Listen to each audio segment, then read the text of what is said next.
Press start program. Lagyan natin siya sa merong hot air.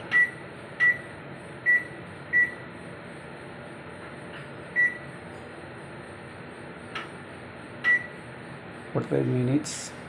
Start. Tingnan natin kung maglalabas siya ng EC6 error. Lumabas na yung H. Ay, kumana na.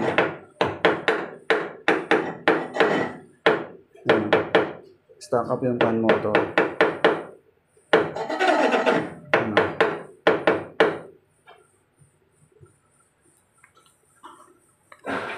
Stack up yung fan motor. Kaya siya nag EC6.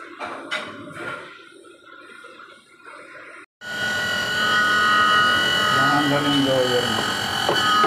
Pero maingay.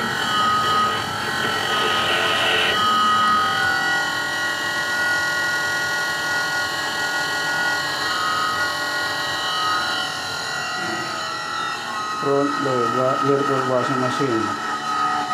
Maingay yung pan motor. Sa heater, yan. Ito yung mga shocking. Patunayan na umiikot siya. Yan, ingay.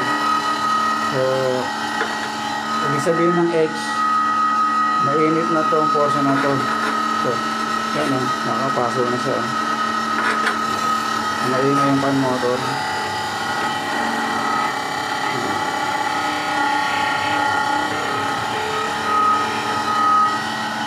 So, papalitan na lang natin siya ng pan motor.